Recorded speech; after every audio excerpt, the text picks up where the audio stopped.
شیطان جو ہے وہ سجدہ کرنے سے رک گیا، سجدہ نہیں کیا، تو اللہ تبارک و تعالیٰ نے اسے اپنی بارگاہ سے نکال دیا۔ اب بجائے اس کے کہ وہ جھکتا، عاجزی اختیار کرتا، شرمندہ ہوتا اور اللہ تعالیٰ کی نافرمانی پر اسے احساس ہوتا، وہ اس احساس کی بجائے اکڑ گیا، تکبر کیا۔ اللہ تعالیٰ کو تکبر پسند نہیں، اس لیے اللہ تعالیٰ نے اسے اپنی بارگاہ سے ہمیشہ ہمیشہ کے لیے دھتکار دیا۔ اور دوسری طرف دیکھیے حضرت آدم علیہ السلام کو اور حضرت اماں حوا کو اللہ تعالیٰ نے منع فرمایا کہ اس درخت کے قریب نہیں جانا، اس کا پھل نہیں کھانا، لیکن انہوں نے کھا لیا۔ جب اللہ تعالیٰ نے فرمایا میں نے تمہیں روکا نہیں تھا کہ تم نے پھل نہیں کھانا، تو انہوں نے آگے سے کوئی حیل و حجت اور کوئی بات نہیں کی، فوراً عرض کر دیا مالک ہم سے غلطی ہو، ربنا ظلمنا انفسنا۔ یہ فرق ہے شیطان میں اور انسان میں۔ شیطان اکڑ گیا، تکبر کیا، اور انسان سے غلطی ہو جاتی ہے تو انسان کو فوراً جھک جانا چاہیے۔ حضرت آدم علیہ السلام نے اور حضرت اماں حوا نے اس درخت کا پھل کھایا، اللہ تعالیٰ نے جب اظہار ناراضگی فرمایا تو فوراً جھک گئے اور عرض کی مالک ہم سے غلطی ہو گئی، ہم سے ظلم ہو گیا، اپنی جانوں پر ہم نے ظلم کر لیا۔ یہی انسان کو زیبا ہے اور یہی انسان کے لائق ہے کہ پہلے تو اپنے آپ کو روکے، لیکن چونکہ شیطان پیچھے لگا ہوا ہے اور اس نے اپنا کام کرنا ہے، اس لیے اللہ تبارک و تعالیٰ نے ہمارے لیے توبہ کے دروازے کھولے ہوئے۔ غلطی ہو گئی فوراً انسان جھک جائے، اور یہی ہمارے بابا حضرت آدم علیہ السلام نے اور اماں حوا علیہ السلام نے کیا تھا۔ ہمیں بھی یہی زیب دیتا ہے کہ غلطی ہو جائے تو فوراً جھک جائے۔ اللہ تبارک و تعالیٰ نے ہمیں جو اپنا قرب، اللہ تبارک و تعالیٰ نے ہمیں جو اپنی مہربانی سے نوازا ہوا ہے، شیطان کو وہ بالکل اچھا نہیں لگتا۔ شیطان کو وہ پسند نہیں ہے کہ انسان کو کوئی عزت ملے، کوئی انسان کو وقار ملے، اور وہ ہم سے وہ عزت اور وقار مسلسل چھیننے کی کوشش میں ہے۔ اور وہ عزت اور وقار کیا ہے؟ اللہ تبارک و تعالیٰ کی بارگاہ میں ہماری قبولیت، اللہ تبارک و تعالیٰ کی بارگاہ میں ہماری قدر و منزلت۔ تو وہ ہم سے اللہ کی نافرمانی کروا کے وہ قدر و منزلت چھیننا چاہتا ہے، جس طرح کہ اس نے ہمارے بابا اور ہماری اماں حوا علیہ السلام کے ساتھ کیا۔ ہمیں اس کی باتوں سے اور اس کی باتیں ماننے سے احتیاط کرنی ہے اور اس سے بچنے کی کوشش کرنی ہے۔ اللہ کی اطاعت اور فرما برداری کے مطابق اپنی زندگی کو بسر کرنا ہے، اور اگر کہیں بھول ہو جائے، کہیں خطا غلطی ہو جائے تو فوراً جھک جائیں، فوراً اللہ کی بارگاہ میں استغفار کریں، توبہ کریں، اس سے بخشش مانگیں۔ وہ مالک ہے، وہ بخشتا ہے، وہ کرم نوازی فرماتا ہے۔ اعوذ باللہ من الشیطان الرجیم، بسم اللہ الرحمن الرحیم، وَلَقَدْ يَسَّرْنَا الْقُرْآنَ لِلذِّكْرِ فَهَلْ مِن مُّدَّكِرٍ۔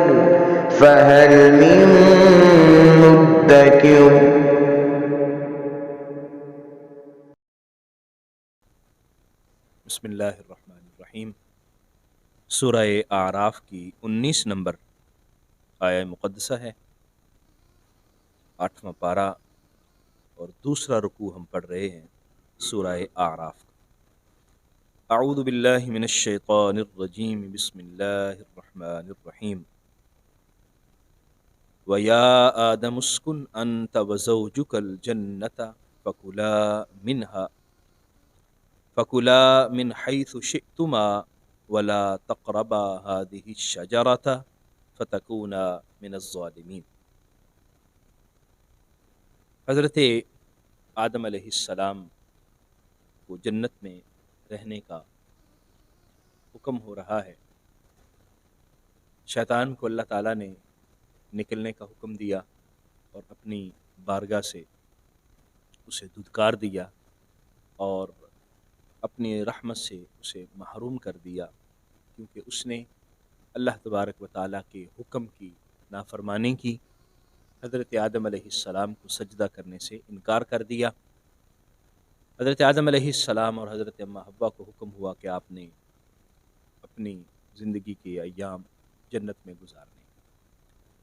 پہلے پارے میں بھی ہم پڑھ آئے ہیں کہ اللہ تبارک و تعالیٰ کی حکمت یہ تھی کہ حضرت آدم علیہ السلام زمین پر تشریف لے جائیں گے، اور زمین میں چونکہ اللہ تعالیٰ نے فرمایا تھا کہ انی جاعل فی الارض خلیفہ، میں زمین میں ایک خلیفہ بنانے والا ہوں۔ جب حضرت آدم علیہ الصلاۃ والسلام کی تخلیق فرمائی تھی تو اس سے پہلے یہ فرمایا تھا کہ میں نے زمین میں اپنا نائب مقرر کرنا ہے، اپنا خلیفہ بنانا ہے۔ تو اس کا مطلب یہ ہے کہ اللہ تعالیٰ کی مرضی یہ تھی کہ حضرت آدم علیہ السلام زمین پر تشریف لے جائیں۔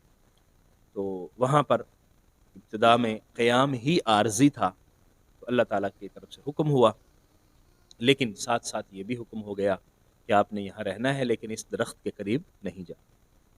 وَيَا آدَمُ اسْكُنْ أَنْتَ، اے آدم ٹھہرو، سکونت اختیار کرو تم، وَزَوْجُكَ الْجَنَّةَ، اور آپ کی زوجہ جنت میں، آپ اور آپ کی زوجہ جنت میں ٹھہر جائیں، فَكُلَا، اور کھائیں، مِنْ حَيْثُ شِئْتُمَا، جہاں سے تم چاہیں، یعنی آپ جہاں سے چاہیں تم دونوں جہاں سے چاہو وہاں سے کھاؤ، وَلَا تَقْرَبَا هَٰذِهِ الشَّجَرَةَ، لیکن اس ایک درخت کے قریب نہیں جانا، فَتَكُونَا مِنَ الظَّالِمِينَ، وگرنہ تم دونوں حد سے تجاوز کرنے والوں میں سے ہو جاؤ۔ تو حضرت آدم علیہ السلام اور حضرت حوا کو منع کر دیا۔ فَوَسْوَسَ لَهُمَا الشَّيْطَانُ لِيُبْدِيَ لَهُمَا مَا وُرِيَ عَنْهُمَا مِنْ سَوْآتِهِمَا، شیطان نے وسوسہ ڈالا ان دونوں کو، یعنی حضرت آدم کو، حضرت اما حوا کو، اور روایات میں آتا ہے کہ پہلے حضرت حوا کے پاس آیا اور پھر حضرت آدم علیہ الصلاۃ والسلام کے پاس گیا۔ حضرت آدم اور حضرت حوا کو وسوسہ دل میں خیال ڈالا، لیبدیا، تاکہ وہ ظاہر کر دے ان دونوں کا، ما وریا عنہما، جو پوشیدہ کیا گیا تھا ان کے اعضائے جسمانی جن کو پوشیدہ کیا جاتا ہے۔ وقالہ، اور کہا، ما نہاکما ربکما، تمہارے رب نے تمہیں منع نہیں کیا، ان ہذہ الشجرۃ، اس درخت سے، الا، مگر اس لیے، ان تکونا ملکین، کہیں کہ تم فرشتے نہ ہو جاؤ، او تکونا من الخالدین، یا تم ہمیشہ رہنے والوں میں سے نہ ہو جاؤ، یعنی زندگی ہمیشہ ہمیشہ کے لیے تمہیں نہ مل جائے، اس لیے منع کیا گیا ہے کہ تم اس درخت کا پھل کھا کے کہیں فرشتے نہ ہو جاؤ، یا اس درخت کا پھل کھا کے تمہاری زندگی دائمی نہ ہو جائے، اختتام کی اسے پرواہ نہ ہو اور وہ دائمی زندگی نہ ہو جائے۔ یہ اس طرح کے خیالات اور اس طرح کے وسوسے حضرت آدم اور حضرت حوا کو اس نے ڈالنے شروع کر دیے۔ وقاسمہما، یہاں تک کہ اس نے قسم کھائی دونوں کے سامنے، حضرت آدم اور حضرت حوا دونوں کے سامنے قسم کھائی، انی لکما لمن الناصحین، کہ میں تم دونوں کو نصیحت کرنے والا ہوں، خیر خواہ ہوں، تمہارا، تم دونوں کا خیر خواہ ہوں، اور قسم کھا کے اپنا اعتبار دلایا، اور اعتبار دلا کے ان کو اس ممنوع درخت کی طرف جانے کی رغبت دلائی، کیا کہ وہ درخت کا پھل کھائیں اور وہ جو اللہ تعالیٰ نے منع کیا ہے اس میں مبتلا ہو جائے۔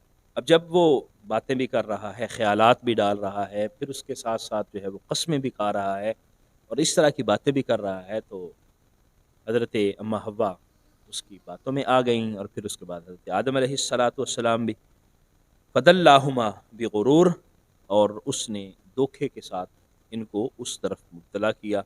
فلما ذاق الشجرۃ، اور جب دونوں نے، حضرت آدم اور حوا نے، اس درخت کو چکھ لیا، بدت لہما سوآتہما، تو ان کے جو اعضائے جسمانی تھے وہ ظاہر ہو گئے۔ اللہ تعالیٰ نے جنتی لباس جو عطا فرمایا تھا وہ اتر گیا اور پوشیدگی ختم ہو گئی، اب اعضاء ظاہر ہو گئے۔ فطفقا یخصفان علیہما من ورق الجنہ، اور وہ دونوں اس کے اوپر جنت کے پتوں سے پردہ کرنے لگ گئے، یعنی اپنے جسم کو درخت کے، یعنی جنت کے درخت کے پتوں سے ڈھانپنے لگ پڑے، کیونکہ جنتی لباس اتر گیا تھا اور اب وہ پتوں سے اپنا جسم ڈھانپنے لگے، اور ان کو احساس ہو گیا کہ ہمیں منع کیا گیا تھا، لیکن یہ جو شخص ہے اس نے قسمیں دلا کر اور بار بار باتیں کر کے ہمارا اس کی طرف میلان کر دیا۔ مناداہما ربہما، اور ان کے رب نے انہیں آواز دی، پکارا، الم انہکما، کیا میں نے تمہیں روکا نہیں تھا، ان تلکما الشجرہ، اس درخت سے، واقل لکما، اور میں نے تمہیں کہا نہیں تھا، ان الشیطان لکما عدو مبین کہ شیطان تم دونوں کا کھلا دشمن ہے. قالا دونوں نے عرض کیا ربنا اے ہمارے رب ظلمنا انفسنا ہم نے اپنے آپ پر ظلم کیا. وَإِن لَّمْ تَغْفِرْ لَنَا اگر تو نے ہمیں بخشا نہ تو نے ہماری بخشش نہ فرمائی. وَتَرْحَمْنَا اور ہم پر رحم نہ فرمایا. لَنَكُونَنَّ مِنَ الْخَاسِرِينَ تو ہم خسارہ پانے والوں میں سے ہو جائے. یہاں دیکھیے ہم نے پیچھے ذکر پڑھا ہے شیطان کے معاملات کے حوالے سے. اللہ تبارک و تعالیٰ نے بلند رتبہ اور بلند شان عطا فرمائی اور جب حکم دیا کہ آدم کو سجدہ کرو تو وہ سجدہ کرنے سے رک گئے، سجدہ نہیں کیا. یعنی شیطان جو ہے وہ سجدہ کرنے سے رک گیا، سجدہ نہیں کیا تو اللہ تبارک و تعالیٰ نے اسے اپنی بارگاہ سے نکال دیا. اب بجائے اس کے کہ وہ جھکتا، عاجزی اختیار کرتا، شرمندہ ہوتا اور اللہ تعالیٰ کی نافرمانی پر اسے احساس ہوتا، وہ اس احساس کی بجائے اکڑ گیا، تکبر کیا. اللہ تعالیٰ کو تکبر پسند نہیں، اس لیے اللہ تعالیٰ نے اسے اپنی بارگاہ سے ہمیشہ ہمیشہ کے لیے دھتکار دیا. اور دوسری طرف دیکھیے حضرت آدم علیہ السلام کو اور حضرت اماں حوا کو اللہ تعالیٰ نے منع فرمایا کہ اس درخت کے قریب نہیں جانا، اس کا پھل نہیں کھانا، لیکن انہوں نے کھا لیا. جب اللہ تعالیٰ نے فرمایا میں نے تمہیں روکا نہیں تھا کہ تم نے پھل نہیں کھانا، تو انہوں نے آگے سے کوئی حیل و حجت اور کوئی بات نہیں کی، فوراً عرض کر دیا مالک ہم سے غلطی ہو، ربنا ظلمنا انفسنا. یہ فرق ہے شیطان میں اور انسان میں. شیطان اکڑ گیا، تکبر کیا اور انسان سے غلطی ہو جاتی ہے تو انسان کو فوراً جھک جانا چاہیے. حضرت آدم علیہ السلام نے اور حضرت اماں حوا نے اس درخت کا پھل کھایا. اللہ تعالیٰ نے جب اظہار ناراضگی فرمایا تو فوراً جھک گئے اور عرض کی مالک ہم سے غلطی ہو گئی، ہم سے ظلم ہو گیا، اپنی جانوں پر ہم نے ظلم کر لیا. یہی انسان کو زیبا ہے اور یہی انسان کے لائق ہے کہ پہلے تو اپنے آپ کو روکے، لیکن چونکہ شیطان پیچھے لگا ہوا ہے اور اس نے اپنا کام کرنا ہے، اس لیے اللہ تبارک و تعالیٰ نے ہمارے لیے توبہ کے دروازے کھولے ہوئے. غلطی ہو گئی فوراً انسان جھک جائے، اور یہی ہمارے بابا حضرت آدم علیہ السلام نے اور اماں حوا علیہ السلام نے کیا تھا. ہمیں بھی یہی زیب دیتا ہے کہ غلطی ہو جائے تو فوراً جھک جائے. اب اللہ تبارک و تعالیٰ کی حکمت تھی. قَالَ اهْبِطُوا بَعْضُكُمْ لِبَعْضٍ عُدُوٌّ اللہ نے فرمایا کہ تم اتر جاؤ، یعنی زمین میں چلے جاؤ، تم میں سے بعض کے دشمن بن جائے. وَلَكُمْ فِي الْأَرْضِ مُسْتَقَرٌّ اور زمین میں تمہارا ٹھکانہ ہے، وَمَتَاعٌ اور تمہارا رہنے کی جگہ ہے، إِلَىٰ حِين یعنی تمہارا ٹھکانہ ہے اور ساز و سامان ہوگا ایک مقررہ مدت تک. یعنی ہر ایک شخص کو ایک زندگی دی گئی، اس کو اللہ تعالیٰ نے اس دنیا میں رہنے کے لیے جگہ عطا فرمائی. وَمَتَاع اور ساز و سامان جو ہماری ضرورت کا ہے اللہ نے وہ ہمیں عطا فرمایا. إِلَىٰ حِين قَالَ فِيهَا تَحْيَوْنَ وَفِيهَا تَمُوتُونَ وَمِنْهَا تُخْرَجُونَ فرمایا اسی میں تم زندگی گزارو گے، یعنی زمین میں ہی تمہاری زندگی ہوگی. وَفِيهَا تَمُوتُونَ اور زمین میں ہی تم مرو گے، زمین میں ہی تمہیں موت آئے گی. وَمِنْهَا تُخْرَجُونَ اور اسی سے پھر تمہیں دوبارہ نکالا جائے.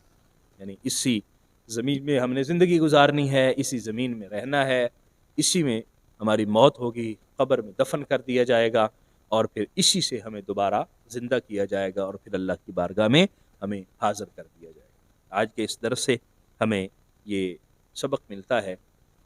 اللہ تبارک و تعالیٰ نے ہمیں جو اپنا قرب، اللہ تبارک و تعالیٰ نے ہمیں جو اپنی مہربانی سے نوازا ہوا ہے، شیطان کو وہ بالکل اچھا نہیں لگتا.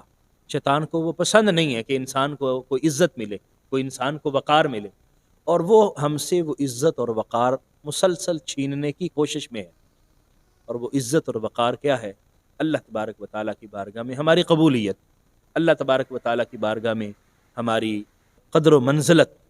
تو وہ ہم سے اللہ کی نافرمانی کروا کے وہ قدر و منزلت چھیننا چاہتا ہے، جس طرح کہ اس نے ہمارے بابا اور ہماری اماں حوا علیہ السلام کے ساتھ کیا. ہمیں اس کی باتوں سے اور اس کی باتیں ماننے سے احتیاط کرنی ہے اور اس سے بچنے کی کوشش کرنی ہے. اللہ کی اطاعت اور فرما برداری کے مطابق اپنی زندگی کو بسر کرنا ہے. اور اگر کہیں بھول ہو جائے، کہیں خطا غلطی ہو جائے تو فوراً جھک جائیں، فوراً اللہ کی بارگاہ میں استغفار کریں، توبہ کریں، اس سے بخشش مانگیں. وہ مالک ہے، وہ بخشتا ہے، وہ کرم نوازی فرماتا ہے. اللہ کریم ہمیں سمجھنے کی توفیق عطا فرمائے. آمین. وآخر دعوایا ان الحمد للہ رب العالمین.